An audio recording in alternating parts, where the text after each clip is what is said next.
Hello, everybody. My name is Rustam Mirkasimov. I'm head of Cyber Threat Research Department at Group IB. I apologize for the technical delay. Let's start.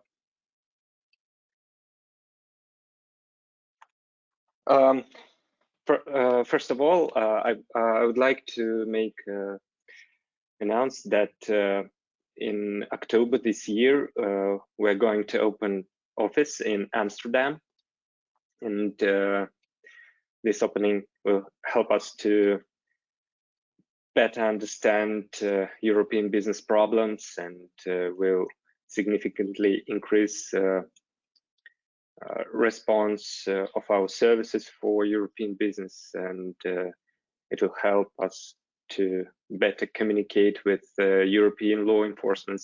If you have any questions regarding this new office, please feel free to write our managers Nicholas Palmer and Kamil Cibula. So let's start. RedCurl APT conduct their attacks with spear-phishing emails. The email looks like a corporate email, and usually they craft these emails with corporate templates, and it contains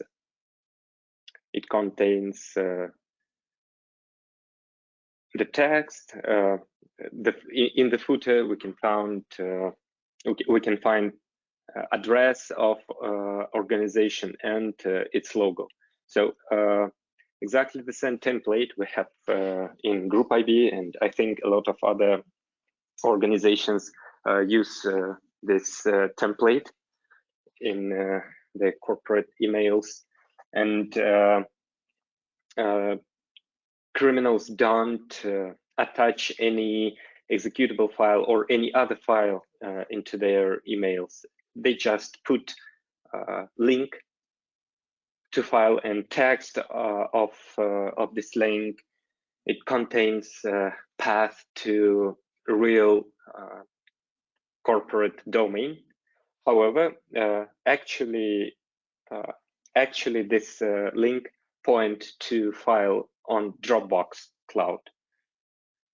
So also this email contains subject and domain name they use to deliver the spear-phishing email. It was created a year ago before the attack conducted, and subdomain on this domain contains real corporate domain. So all these features, they help to criminals to avoid detection by email filters and other anti-spam solutions. So it is not possible to detect such emails without solutions like sandboxes, which examine all incoming emails. And also, if we check technical records of the domain used to deliver this spear-phishing email, we'll find that its MX record point to Yandex.net. It is analog for Google.com, and as you know, Google.com, Yahoo, and other big internet companies, they provide solutions for corporate business to maintain their email service. So you don't need to set up your own email server. You can properly set up records and create corporate domain on these services, for example, on Google, and then all your emails will be sent via Google servers or Yandex servers. And this is also helps to avoid detections of filters on victims' email servers. So during our research, we found about 5 spear-phishing emails, and during their attacks, RedCurl used links on Dropbox, on ByteHost, and other services which provide ability to set up some websites, and this is how they uploaded their Trojans on these hostings. So links from email, they point to public legitimate clouds and web hostings. After victim downloads this file from link from spear-phishing email, the victim sees a file with the icon of PDF document, and with the default Windows settings, he'll not see extension of the file. So typical victim of RedCurl opens the document, and he'll think that he opens a PDF document. Actually, it is a self-extracting archive. It is executable file. And from 2019 to 2020, we detected 3 types of such InitialDropper. It can be self-extracting SFX archive, LNK file, or XLAM file, which is extension for Excel.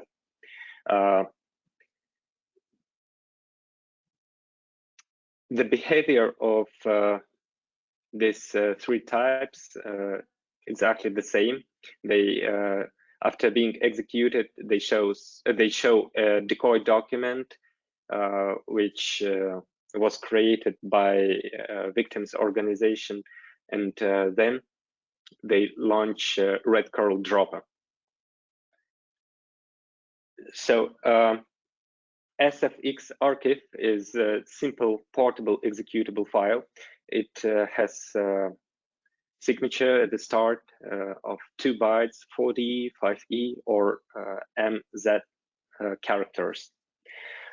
These files contain PDB path to WinRAR project, and in their overlay, they have compressed data with RAR signature at the start.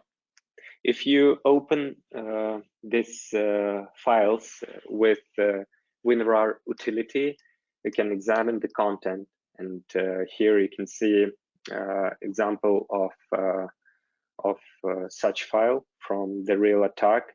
It contains RedCurl.Dropper, which has name fgc5.dll, and Decoy PDF document. Also, WinRAR utility shows you how in which folder these files will be extracted. Here we can see predefined folder with weird name in app data, and then it runs run.dll32.exe and passes name of RedCurl.Dropper and name of entry point function. And exactly at the same time, it shows a decoy document for the victim.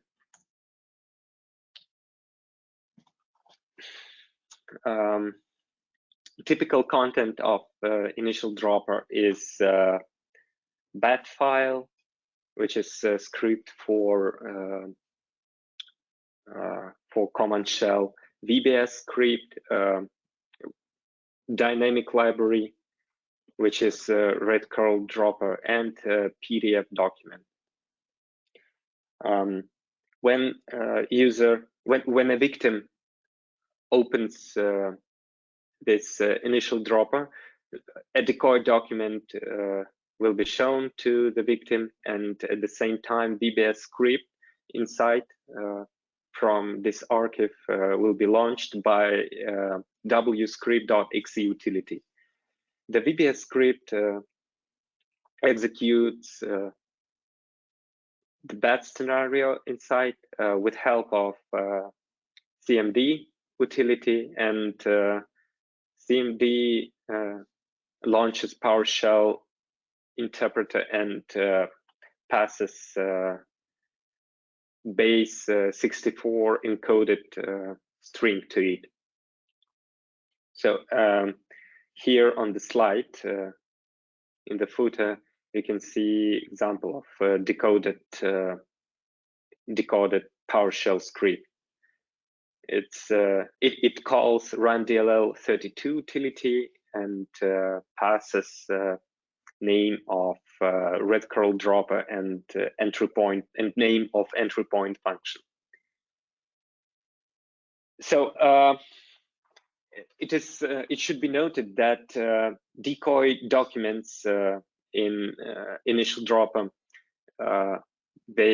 they were created in victim's organization, and it is the real document, and I don't think that organizations wanted to make it publicly available. However, due to mistakes in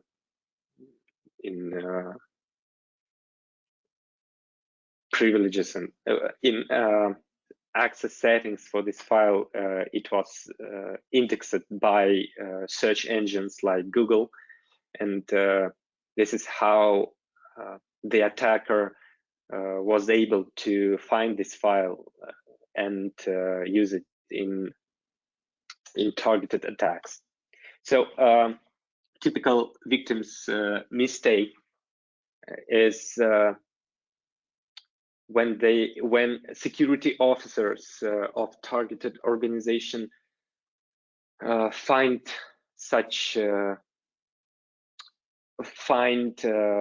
these attacks, they uploaded InitialDropper to VirusTotal or AnyRun or other public sandboxes, and so it is possible to determine the target with this InitialDropper, because every InitialDropper is crafted to attack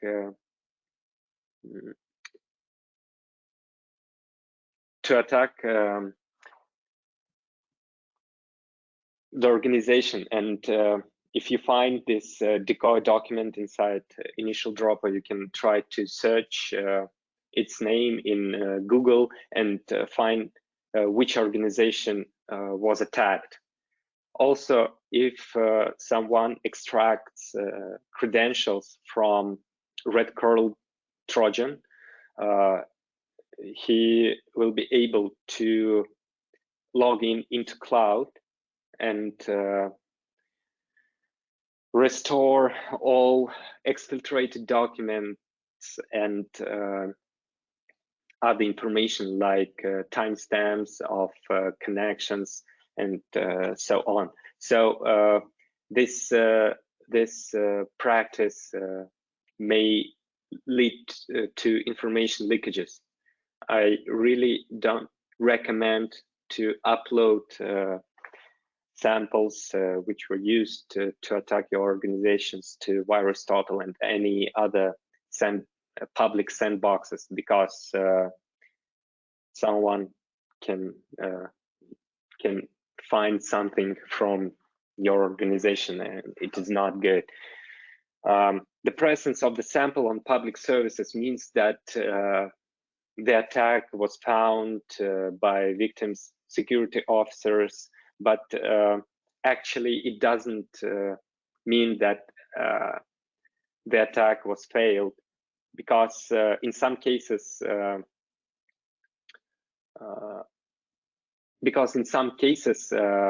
security officers don't find all compromised machines, and they just re-upload images of compromised computers. And in my practice, exactly in RedCurl cases, compromised organization ignored these attacks because there wasn't any direct financial damage. It was really weird for me. RedCurl.Dropper is a simple dynamic library. It is portable executable file, and all strings inside are encrypted by Viginal algorithm, and there are a lot of functions in its export table. I don't know why, but this is the fact. And among these functions, there is only one with long, weird name. Here it has ordinal 87. And this is the real entry point to RedCurl.Dropper. The dropper also is compressed by UPX utility.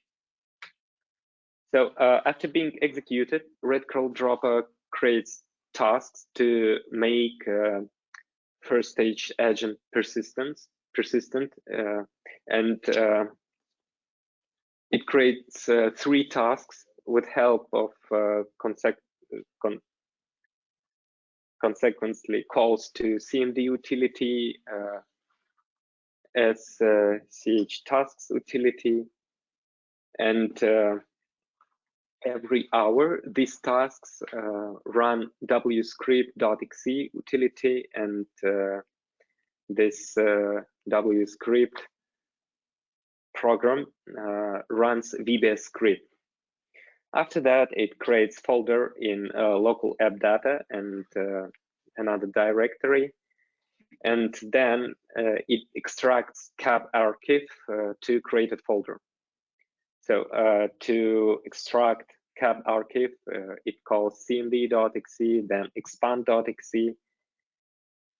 You can use this information to write behavior rules to detect suspicious behavior in your domain. Cab archive from RedCurl.Dropper contains it contains 8 files. Inside you can find 7Z library, syspack CLI tool for 7zip, and curl utility, which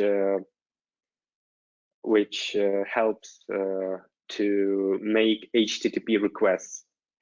Also, there are 2 files with TMP extension.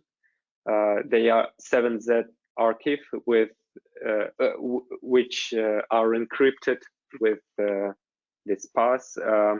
It should be noted that every attack has different passwords, and it is not possible to decrypt these archives without the dropper, because information on this information on passwords are embedded into RedCurl.Dropper. So you need the dropper to extract files inside. And also it contains the cap archive contains batch script which launches PowerShell, which decrypts first stage agent FSA and executes it.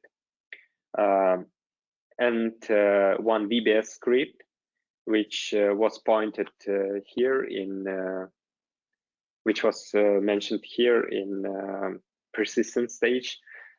So every hour, this first task runs this VBS script, and this VBS script just launches batch script, and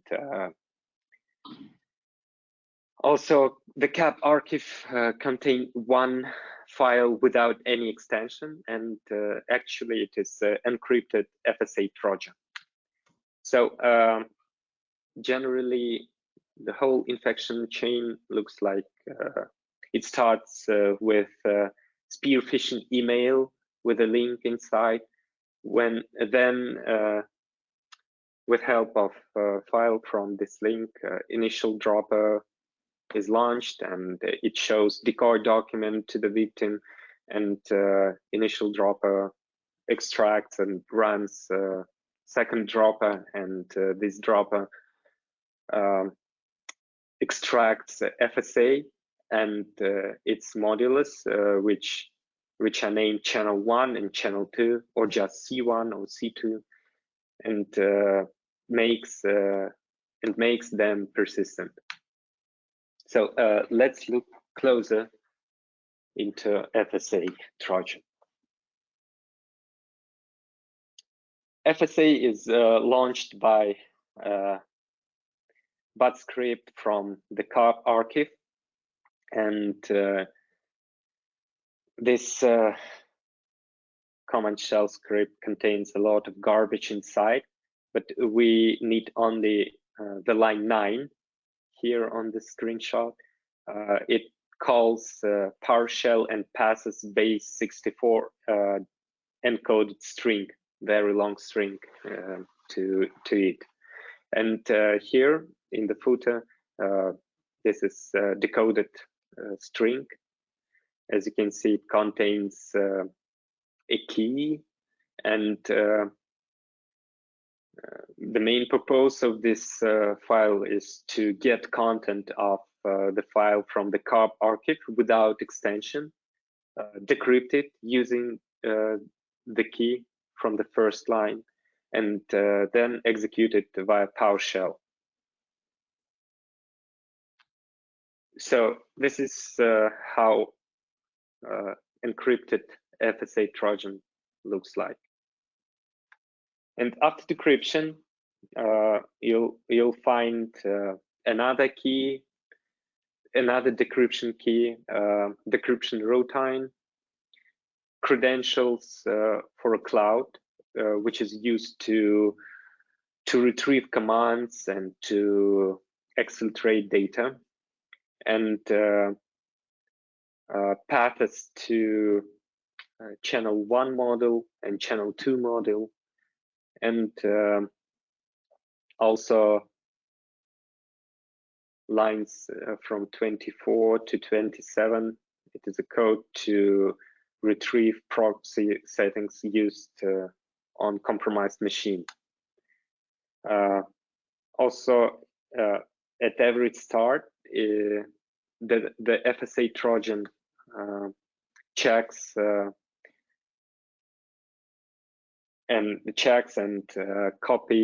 copies CSPAC and 7Z utility, and also curl utility to channel 1 and channel 2 directories. And here you can see the main function, which connects to public cloud.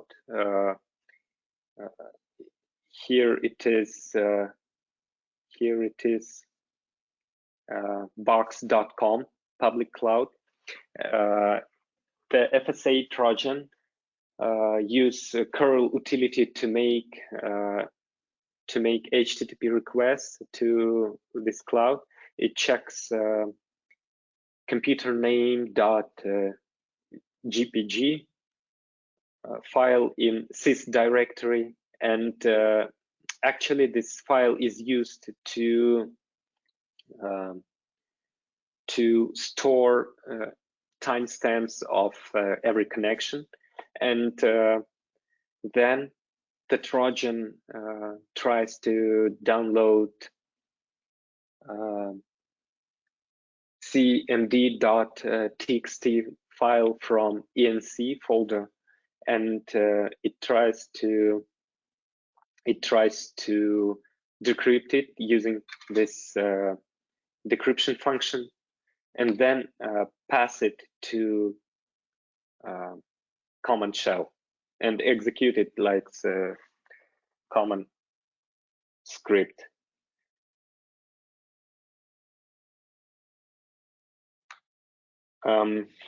The logic of channel 1 and channel 2 submodels exactly the same to FSA Trojan,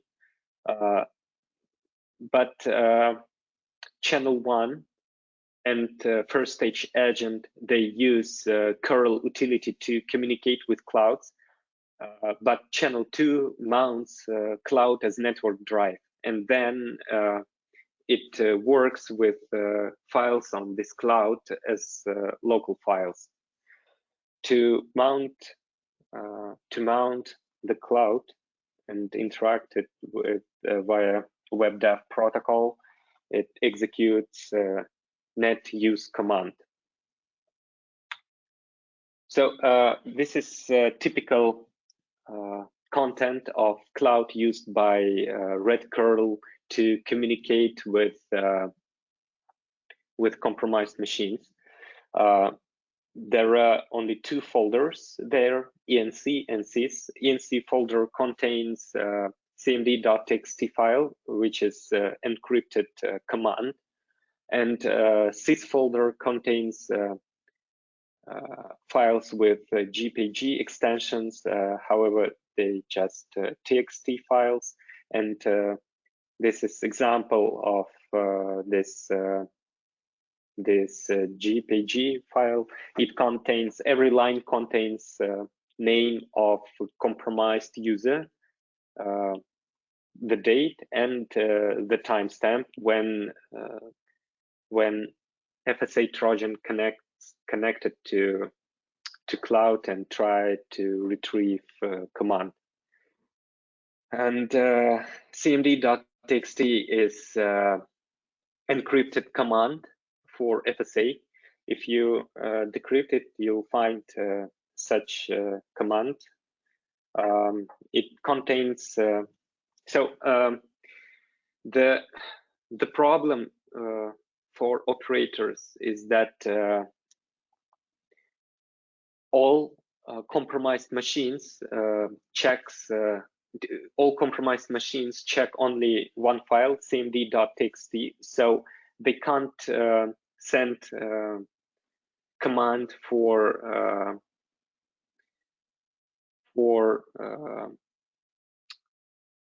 specific compromised machine, and all compromised machine download this file and execute it.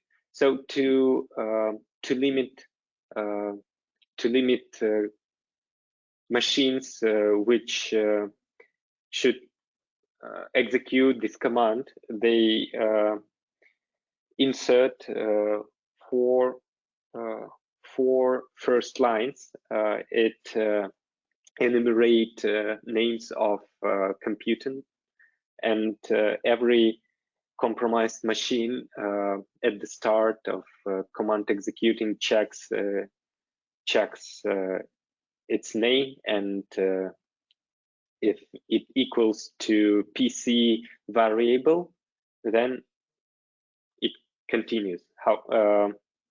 Otherwise, it stops the command execution. So also, it should be noted that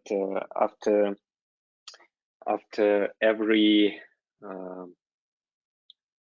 after every download remote file, FSA Trojan delete all temporary files and all created files with help of sdelete utility, which overrides physically information on disk, so it is not possible to restore later these files, these deleted files. General scheme is presented on this slide. So FSA and its modulus, channel 1 and channel 2, connect to web.dev cloud. I'll show later a list of clouds used by RedCurl. They connect to this cloud with help of curl utility. So there is no direct connection between RedCurl criminals and compromised infrastructure. Everything, every connection encrypted into SSL, and all communications between FSA and threat actors, they're processed with via this legitimate public cloud. So it is not easy to detect suspicious network activity because everything looks legitimate, and threat actors use a lot of different clouds, but they don't log in or interact with these different clouds directly. They use multcloud.com service, which provides generic access or generic interface to these clouds. So they use this service to upload commands and to download exfiltrated data. So as I said, all communications processed only with public legitimate clouds like cloudme.com, covert.net, pcloud.com, idata, UZ, and others. The full list is available in our report. To manage clouds, RedCurl uses multcloud.com service, and there is no command and control server. So to interact with compromised infrastructure, hackers use clouds, and there is no direct connections between RedCurl and their victims. And also all network connections are encrypted into SSL.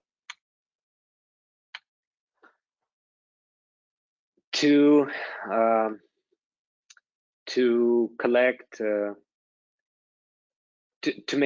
to list files on compromised PC, they upload such script, and as you can see, this script collects information on compromised machine and gets a list of files recursively on root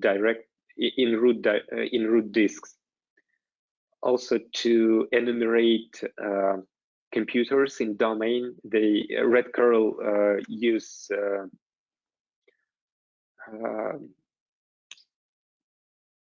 AD Explorer utility from sysinternals package, and then all collected data is uploaded to the cloud. To collect passwords and logins, they use lasagna utility. This is a Python script, and so to execute this program, they need a Python interpreter, and they just upload Python program to compromised machine, and then with help of Python program they run this lasagna Python script. And as I said, all created files after being uploaded will be deleted with help of sdelete utility. So it is not possible to restore them later. RedCurl hackers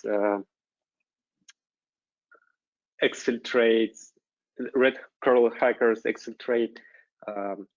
emails and to steal email credentials, login, and password. They create a simple user interface which has title Microsoft Outlook credentials and ask a victim to enter his login and password. And then this information is sent to the cloud also. To exfiltrate all corporate emails, they define data from date start and date end, and then they export all emails to a folder, then compress it and upload to a cloud.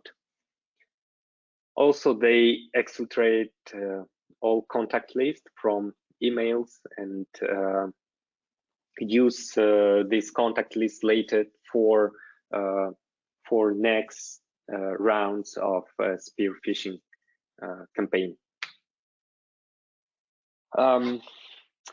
RedCurl don't use any active ways for lateral movement purposes. Instead of this, they check files on network shared drives and folders. They look for JPG, PDF, doc.x, XLS, and XLSX files. Then they create links to these files, and they create links which also run DLL32 utility, and with help of it, they launch RedCurl.Dropper on targeted machine. So this is how they expand their compromised network in targeted organization. During one incident response, we found traces that criminals tried to set up SSH tunnel. However, they failed with it because of corporate settings in domain. It wasn't possible. So they weren't able to access this SSH tunnel. But still, it is important to know that they can do that.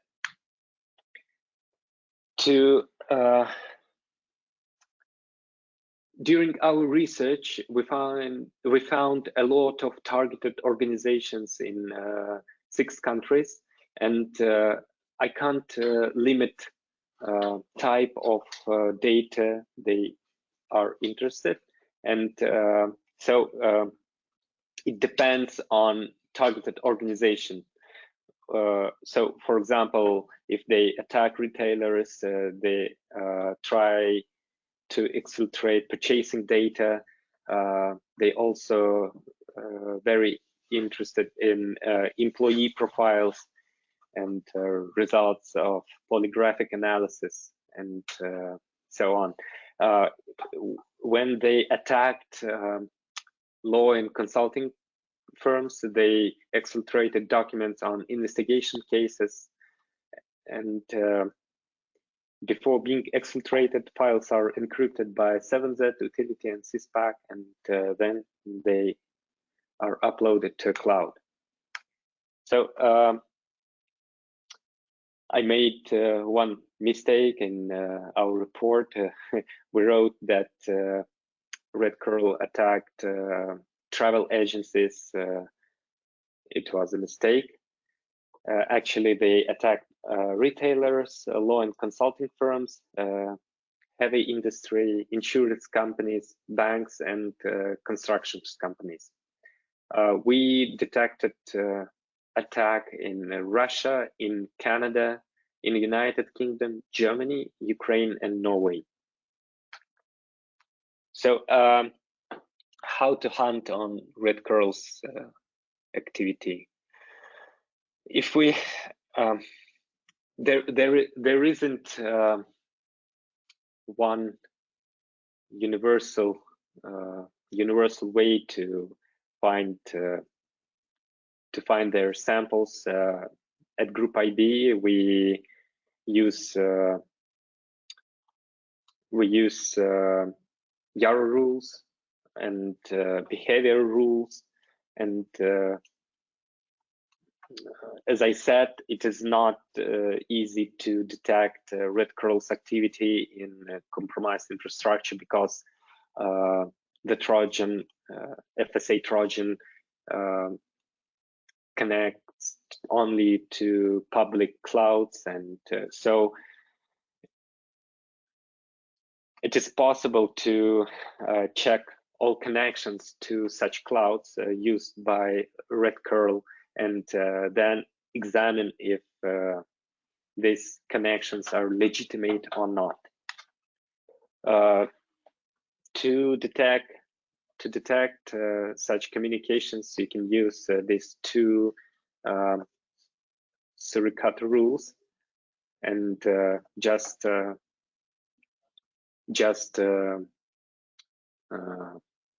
changed address of cloud to what I'm looking for, and you can use both these rules to detect communications to these clouds, and then check if these communications are legitimate or not. So our recommendations, general recommendations, are to analyze phishing emails with not with passive security systems, but with systems like sandboxes. In Group IB, we have such system. It named Sensor, and our sandbox Polygon. This systems look for links inside the email and try to download payloads and execute it in sandbox environment. So such solutions could prevent RedCurl attacks. Also, security officers and system administrators should monitor applications and command line arguments passed to these applications. It is really important to monitor run DLL 32 program, and to monitor PowerShell execution. Also, it is really suspicious when PowerShell is executed with base 64 encoded string in arguments. So you should monitor such processes and examine if they're legitimate. Also, it is important to monitor tasks creation with help of scheduler. Also, only administrators should have privileges to create tasks, and all other tasks should be examined. Also, you can look for link files which point to documents or images, and also contain run DLL32 or PowerShell in the file path. Thank you for attention. If you have questions, I'll be happy to answer. Okay, so the first question is what to do instead of VirusTotal. So VirusTotal provide. I think that VirusTotal significantly speed up analysis of suspicious files, and it is possible to classify these files, but you should know that users who have access to VirusTotal subscription, they can download any of uploaded files, and I recommend you to do manual analysis before uploading a file to VirusTotal. So you don't need to make full analysis, but maybe open it in hex editor and check for your domain name or username and password before uploading files to VT, because I saw a lot of cases when security officers uploaded files to public services, and this caused reputation damage for company.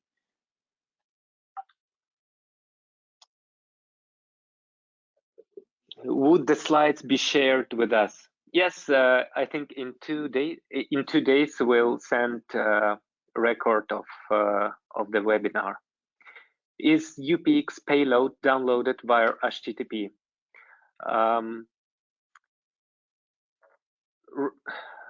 The InitialDropper contains the second dropper inside, and criminals upload the InitialDropper to clouds, and for example, Dropbox uses HTTPS, so it is not HTTP but HTTPS.